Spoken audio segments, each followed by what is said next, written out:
Chapter 6. The first part of their journey was performed into melancholy disposition to be otherwise than tedious and unpleasant, but as they drew toward to the end of their interest in the appearance of country which they were to inhabit overcame their dictation, and view of Barton Valley as they entered it gave them cheerfulness. It was a pleasant, fertile spot, well wooded, and rich in pasture. After winding along it for more than a mile they reached their own house. A small green court was the wall of this easement in front, and neat wicket gate admitted into. As house Barton Cottage, though small, was comfortable and compact, but as a cottage it was defective, for building was regular. The roof was tiled, the window shutters were not painted green, nor were the walls covered with honeysuckles. A narrow passage led directly through the house into the garden behind. On each side of the entrance was a sitting room, about 16 feet square, and beyond them were the office and the stairs. Four bedrooms and two garrets formed the rest of the house. It had not been built many years. Bedroom and two garrets formed the rest of the house. It had not been built many years, and was in good repair. In comparison of Nolan, it was poor and small indeed, but the tears which recollection called for as they entered the house were soon dried away. They were cheered by the joy of the servants on their arrival, and each for the sake of the other resolved to appear happy. It was very early in September, the season was fine, and from fixing the place under the advantage of good weather, they received in operation in its favor, which was of material service in recommending it to their lasting approbation. The situation of the house was good. High heights rose immediately behind, and another great distance on each side, some of which were open downs, the other cultivated and woody. The village of Barton was chiefly and one was the his for many pleasant view from the cottage windows.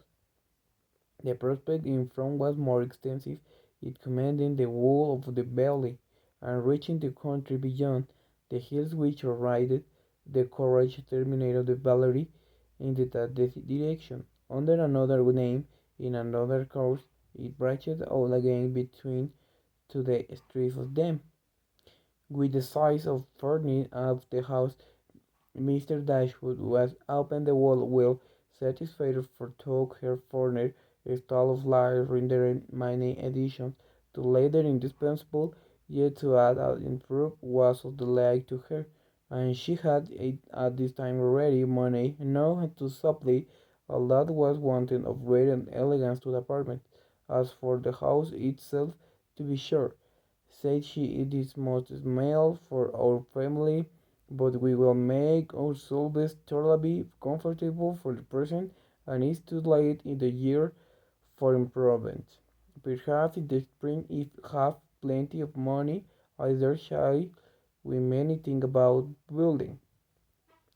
These fellows are both too small for such parties of our friends I hope to see often collect here, and I have some thoughts of throwing the passage in one of them, with perhaps a part of the other, and to save the remainder out of that other for an interest this with a new drawing room, which may be easily added, and the beach chamber and garret above will make it very snug little cottage.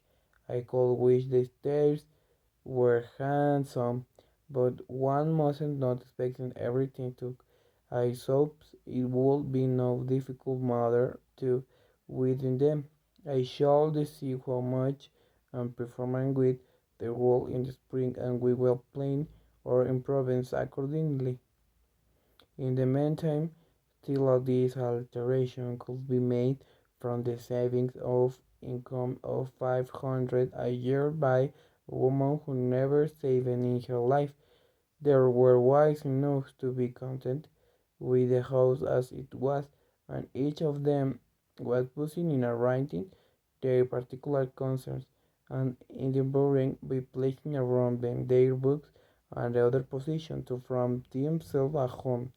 Mary's painful was unpacking and properly disposition of and Eleanor's drawings were office to their walls of their sitting room.